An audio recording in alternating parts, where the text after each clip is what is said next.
Good evening, everyone. This is Maria from Watertown, one of the co-hosts of Bruins Tape to Tape. We are recording a little segment on July 23rd because myself and my wonderful co-host Caroline are just like chomping at the bit to talk some hockey, any hockey.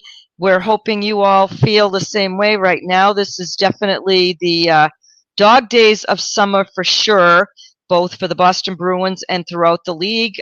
Everyone seems to be having a little bit of quiet time, vacation time, but we thought we'd take a little time to just talk about a couple of quick little nuggets that have popped into our puny little minds as it relates to hockey. But before we get down to the topics at hand, I want to welcome in my friend and co-host, Caroline. How are you, my friend? Maria, I am so desperate for hockey. I am trolling all of the Instagram accounts for all the Bruins, waiting to find out when Pasta's getting married. And also, I am fully planning on attending all day, every day, my daughter's hockey camp next month because I need something. So I'm going to watch a bunch of 8-year-olds out on the ice. There is nothing wrong with watching a bunch of 8-year-olds, and I can still remember the days when I watched my 8-year-olds at hockey camps. So, yeah, I'm looking forward to watching my granddaughter during hockey camp at some point in time. But just in terms of some little items that we wanted to discuss that we have some interest in. We're going to, take a little time to talk about replacing Jack Edwards because that has popped up a little bit in the news of late. Yes. So there's some activity there. We're still on Jeremy Swayman watch, and we might have a couple of thoughts with regard to where that matter stands right now. Interesting topic that came up recently about Jake DeBrusk, now that he is no longer in Boston. He was on a podcast recently and dropped a little nugget that many of us might not have been aware of, and I know you have some thoughts about that. Yeah. But the first topic that I wanted to get to is is there any pressure on the Boston Bruins to win? And when I say win, I mean win a Stanley Cup now that the Boston Celtics will be raising a banner at the TD Garden a couple of weeks probably after the Bruins start their season. And, there's been a strong legacy with this team over, a decent period of time now where they've been, a viable, contending, strong team. But do we have some pressure now on Don Sweeney and Cam Neely to win a Stanley Cup? Yeah, I would say big time pressure. It's in Boston sports media. It's not at the level it is in Canada, but it's probably, I would argue, the most intense in the American market, even more than in New York. And the fact that you've got the Celtics raising a banner, they're going to have to look at that, obviously.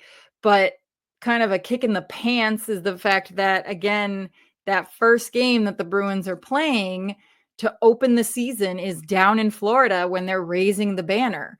And we all know that the Florida Panthers have been a pain point for Boston for 2 seasons. And then to be there, that is throwing salt in the wound. Salt in the wounds. There's a lot of pressure that's going to be on the players, certainly, especially these new guys coming in. So I hope that they're ready to buckle up and get ready to go because I think coupled with a lot of these external pressures of these other teams winning and them not winning, now you've got these new guys who are going to all of a sudden be thrown into this blender.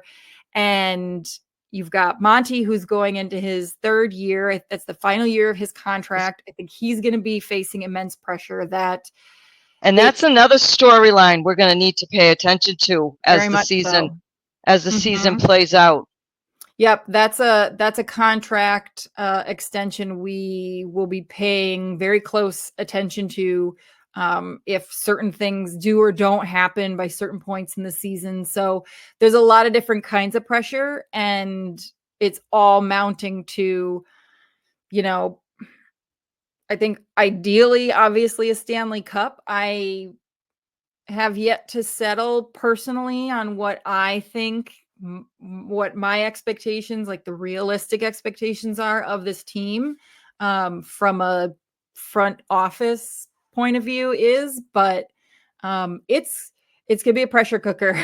It's going to be, because a lot of these big time moves, it wasn't a huge risk per se to pursue some of these new players or to put all the eggs in the goalie basket with Swayman, presumably. But, they're making bold moves that would say, this is what we want to do, and we're going to show you. And so we'll all be looking at them and saying, okay, show us. So it's going to be very, very interesting to see how this team responds to that pressure. Yeah, and you could potentially look at that two ways. I couched it as pressure, but I'm hoping that the players take it as motivation. Yes. Right. So when you're the primary tenant in the TD Garden, okay, the Celtics are renters. Yeah, basically. I mean, in essence, they're renters. Okay? I'm sorry, right? And but when you look up in the rafter now, again, it was a long time in coming for the Celtics to win this championship banner, because the last championship banner was in 2008. So you could say, what are you talking about? The last time the Celtics won a banner was 2008. The Bruins won the Stanley Cup in 2011. Okay, I understand that. The Bruins had ample opportunities to hoist additional banners to the rafters during that gap between when both teams were, waiting to win the next championship. And, the fact that you keep eking you had those ever so close opportunities, and you let them slip by. And I know maybe it's unfair to say, is there pressure on management? Because they're not out on the ice playing. But I think when you look at it as a whole, where you haven't won a championship since 2011, and you're constructing good teams, why can't we get over the hump? What is it going to take to get over that hump? So, from a player perspective, when you look up there and you see, my God, these, and some of the Celtics players, I know that the players in Boston are all very supportive of each other. The teams 100%. And the coaches all seem to be, very in tune with each other.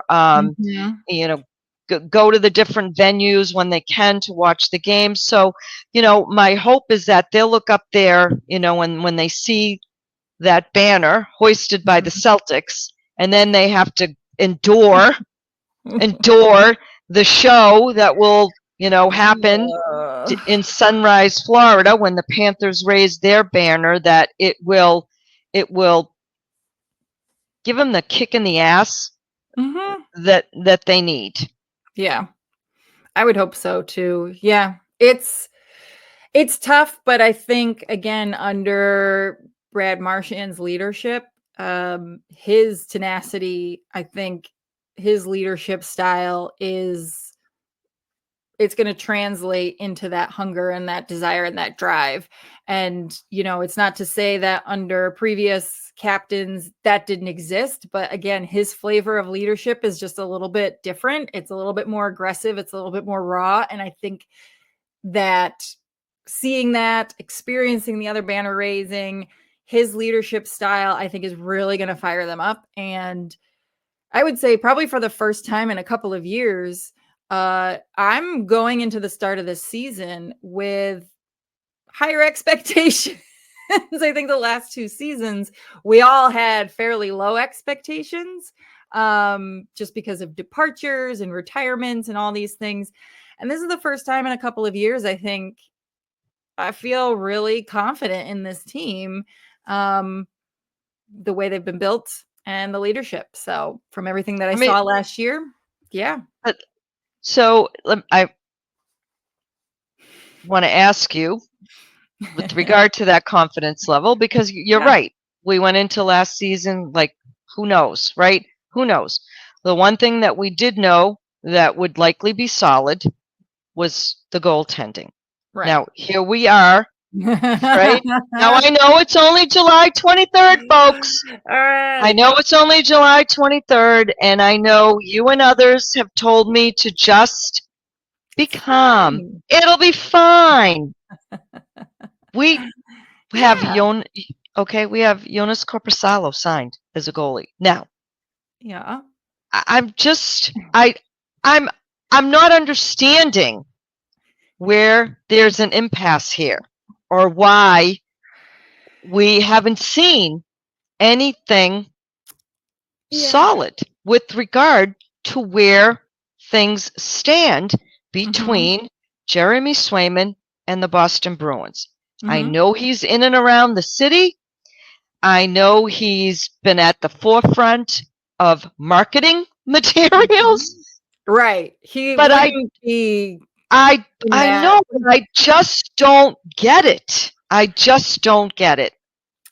I don't know. I mean, I will say this is very reminiscent to the last Royal Baby Watch. If you remember back in, what was it, 2019, when Prince Harry and Meghan Markle were waiting for their first baby. It was the same thing for me, right? I'm like, every day, I'm like, anything? No? All right. It's going to come. I would love somebody from this whole thing, whether it's Cam or Don or whoever his, Jeremy's agent is, or Swayman himself. I hope somebody writes a memoir. I gotta know. I gotta know the tea. Like I am a person who I don't get involved with drama, but I love to listen about it and love the gossip. And I gotta know. I've just got to know.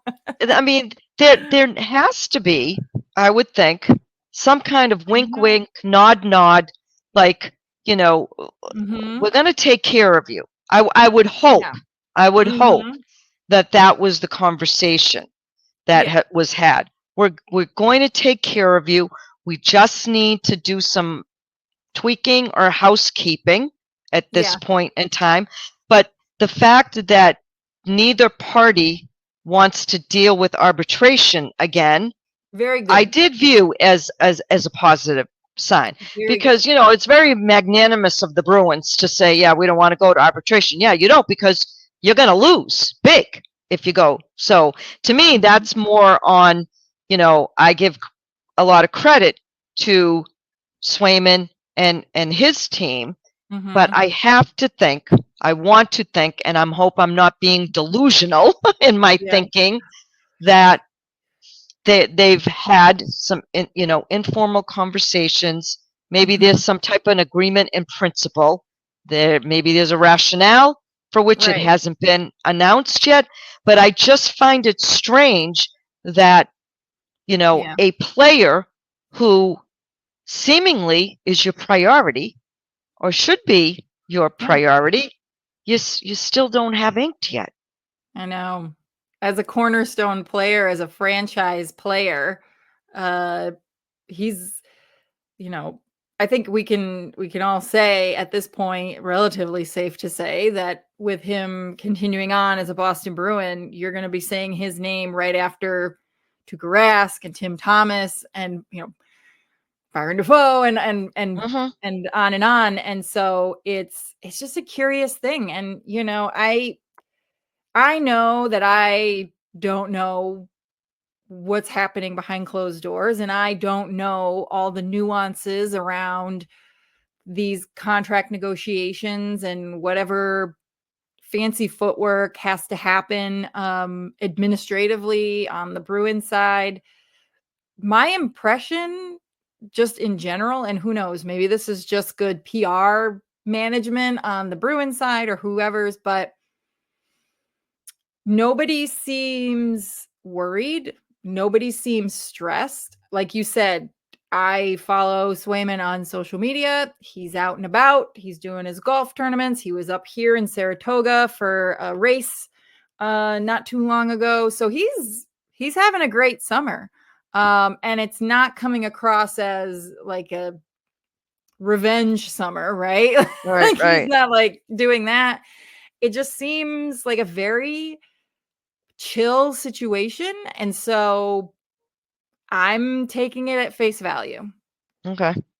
That's what I'm doing. I just find it just, I don't know, odd, curious, and Andrew Raycroft was was a fill-in on Friday for the local sports talk radio show that I listened to here in Boston on WEEI, the Greg Hill Show, and he was asked about it, and he sounded very confident that a deal would get done.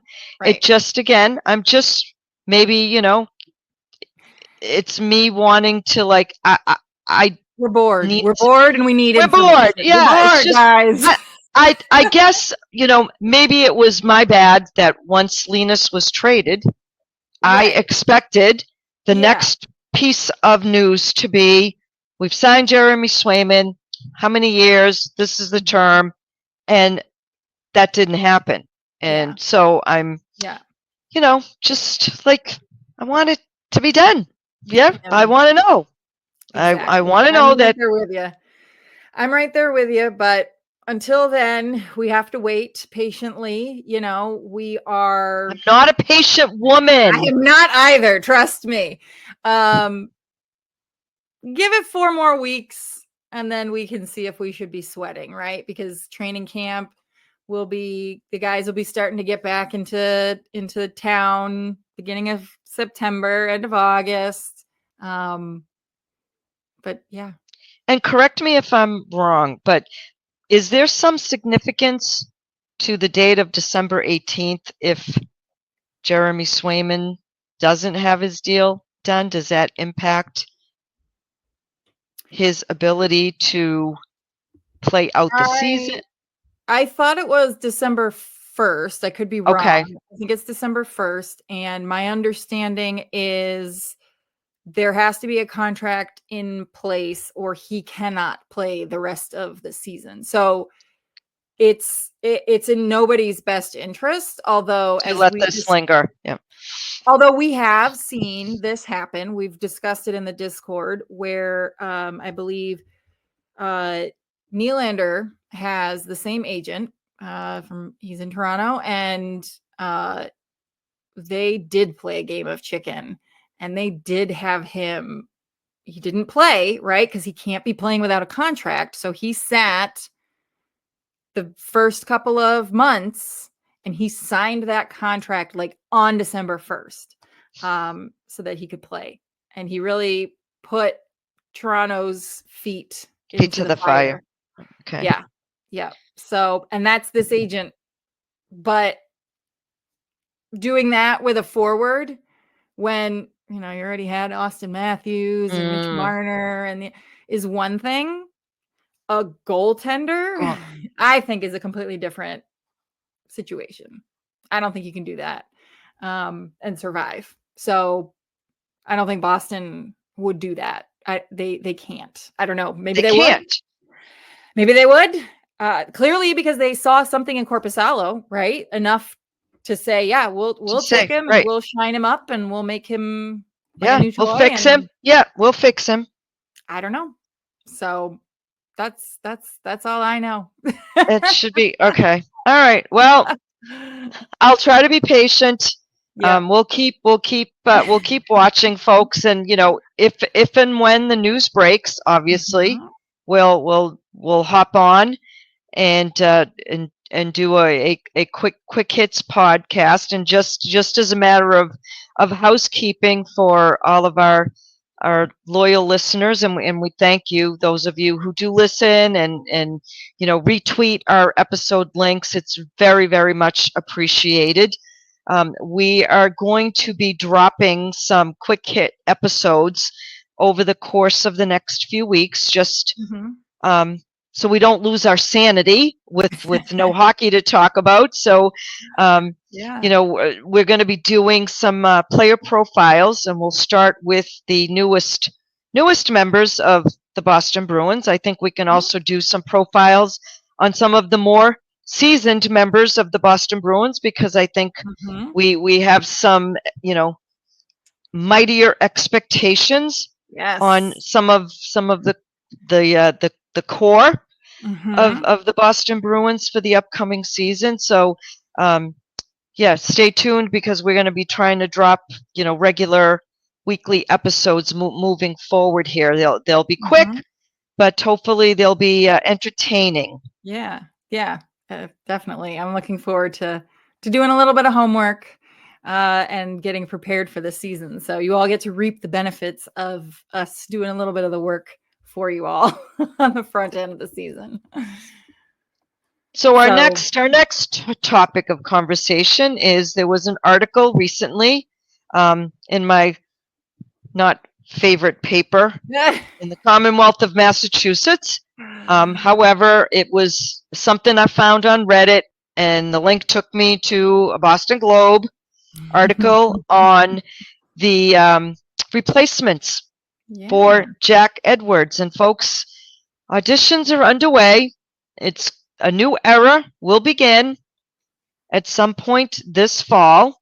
Mhm. There a couple of names that were specifically mentioned in this Mhm. article that were auditioning with Andy Brickley, who it appears will remain as the color analyst on NESN. Mhm.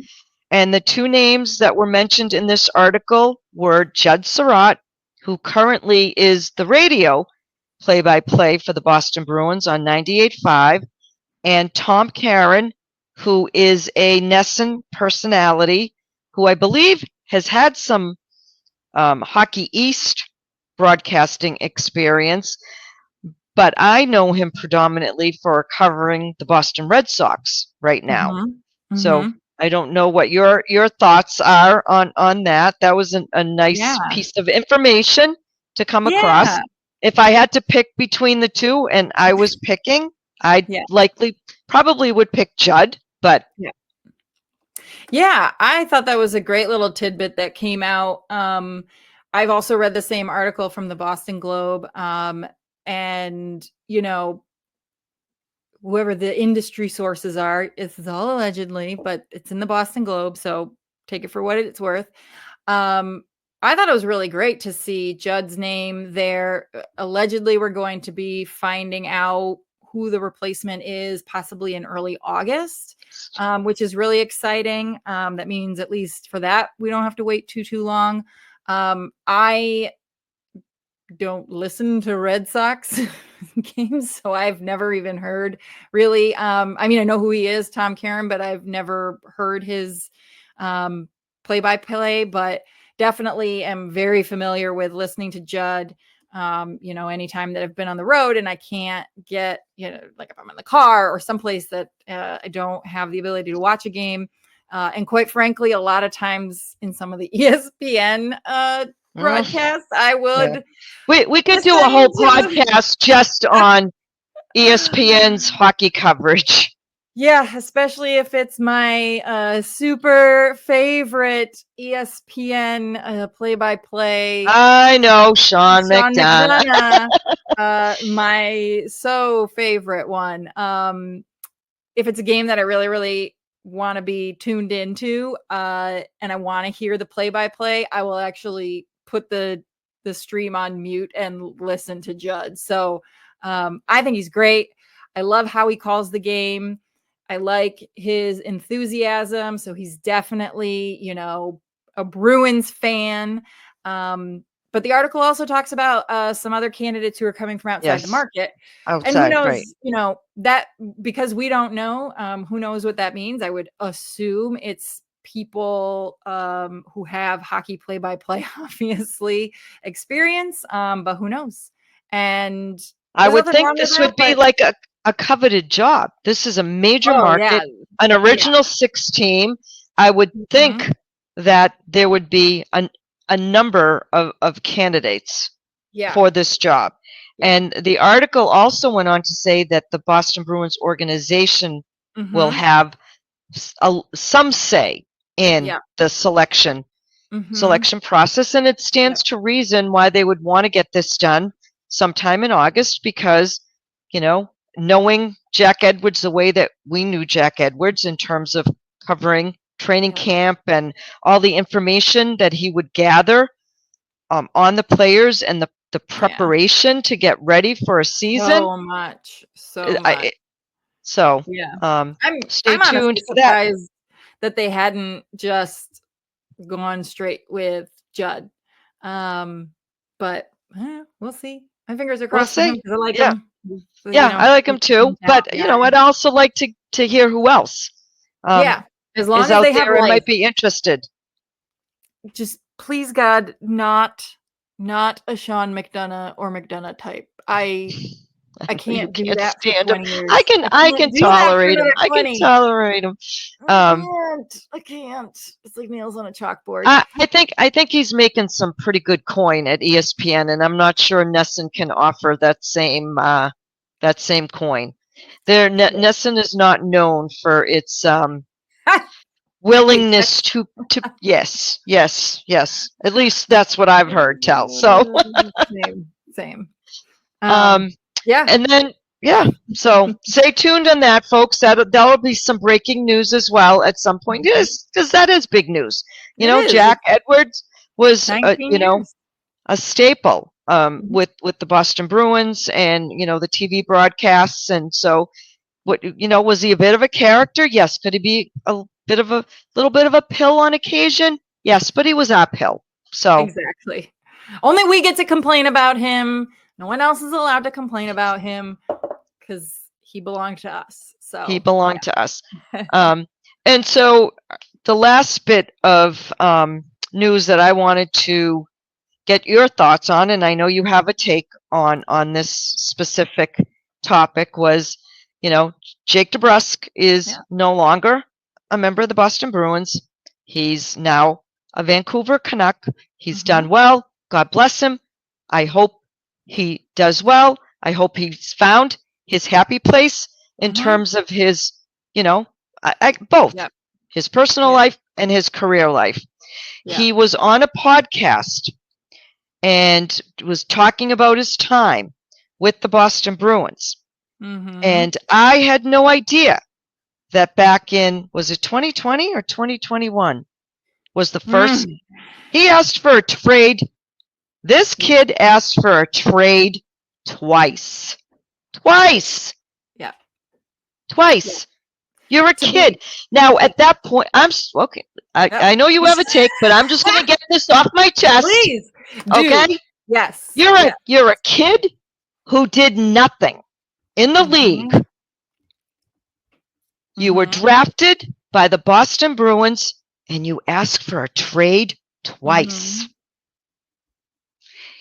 And I'm glad that your teammates had your back both times.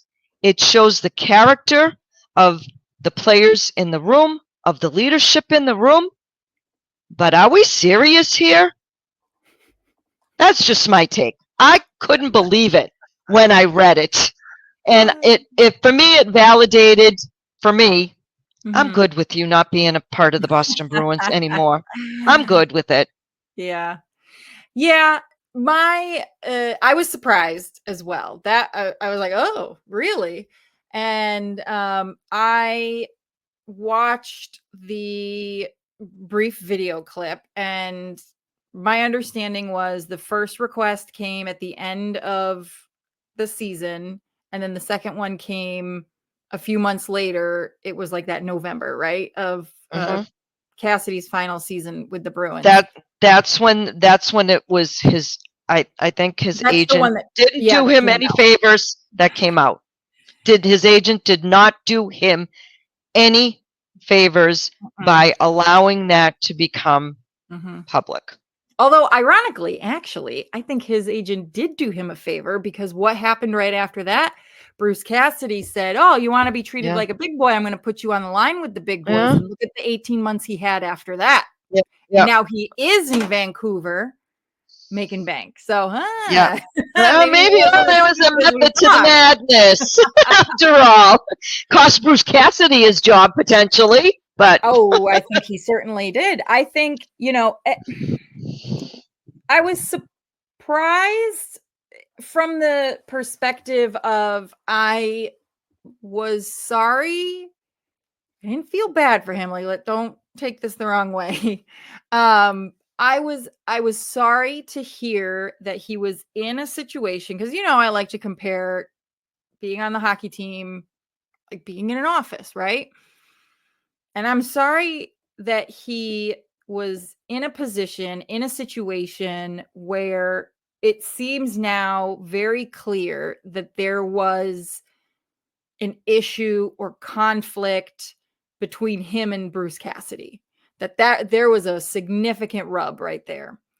And he so did not enjoy the experience that he asked for a trade.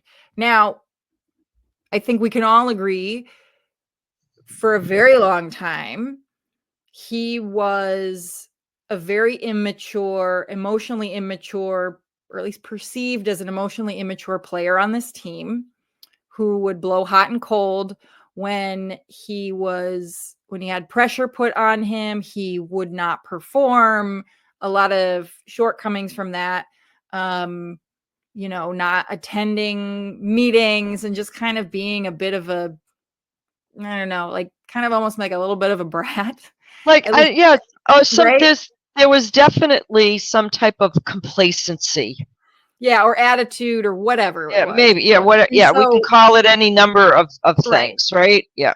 And we don't know, did he do anything to advocate for himself and help his situation leading up to that? We don't know. I would guess probably not, just because of, like, again, that perception of the type of person that he at least was when he was younger. And then maybe he was just throwing in the towel early. We don't know. End of the day, it doesn't matter. He felt like he was in a work environment that he could not participate in anymore.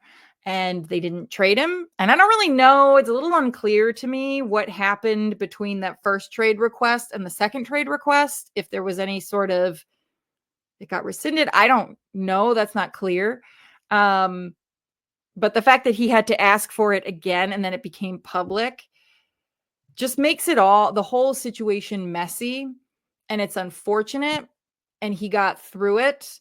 And he had an improvement in his career. Like that's a great example. Like, this is something you should tell kids, right? Like, sometimes life is hard and it sucks and you got to deal with this bullshit sometimes. And if you do everything that you can and you take advantage of every opportunity that's being thrown at you during this difficult time, you're going to come out all the better on the other side. And he did. So kind of like your attitude towards it, I'm coming from a different angle, but kind of coming to the same conclusion. Yeah. It's too bad. Sorry. I just don't think it wasn't going to work here. Yeah. It wasn't going to work here. Now, will I be surprised when they drop the puck next season and he's in a Vancouver Canucks uniform and he scores 25 goals? Probably not. No. It'd be like, we know he can. Like, right. And people will say, and again, hindsight's always 20/20. I'm sure there will be, if that does in fact happen, or he's more productive in Vancouver on a consistent basis Right. than he was here in Boston, there will be those naysayers that will point to that and say, see, Sweeney doesn't know how to draft worth shit. That, Right. doesn't know how to draft worth shit. So Right. there's nothing we can do about that. There are some times where the fit just isn't right. Mm-hmm. And, it wasn't right for Jake with Bruce Cassidy here. New coach was here, but then maybe the organization said to themselves, second time now he's asked for a trade. We're trying to get the best out of him. We keep putting him in a position to get the best out of him, and Mm-hmm. maybe it's just not going to work here. Right. Right. So I'm sad to see him go, but not because I am thinking it's a massive loss to the organization. It's kind of one of those, like, I'm sad that it just had to end this way and it's the end of this relationship, but that it just needed to end, right? Yeah, So like, it was a lukewarm relation. My yeah, view is yeah, it was likely a lukewarm relationship. yeah. You're mourning the end of the relationship more so than the person leaving. Than the You know person, what I mean? right. Yeah. So meh. Meh. That sucks. I'm sorry I to hear that. Moving on. moving on, right? So Well, any other closing thoughts at this point for our listeners? Nope. We are all just dying for hockey. So Yeah. keep your eyes and ears peeled. We will hop on a live if we need to, if the news of Jeremy Swayman comes out. But until then, we will be warming up for hockey season, and I can't wait. I can't wait either. And, we'll stay tuned for our upcoming player profiles, both the new players and, some of our more seasoned players who I think need to have stronger roles, roles in the upcoming season. As far as I'm concerned, that's just my opinion. I don't know what anyone else thinks, but I'm going to be looking to some other players to really establish themselves. Mm-hmm. Because it's time. It's time. It is. It's time. I won't mention any names yet, but you might. You probably can guess who they are. Trent Frederick. I'm sorry, I have a frog on my throat. McAvoy. Oh, shots fired. How's that for a hot take, Charlie Mac? I don't disagree. Oh yeah, we can do a whole episode on Trent. Yes. Yeah, we can do a whole episode on Trent, but yeah, he's going to be in the crosshairs. Mm-hmm. He's going to be in the crosshairs to start the season, and as my friend Charlie McAvoy will be. I'm sorry, and people can call me crazy, but he's likely going to be in my crosshairs as well. Let's start the season. Yep.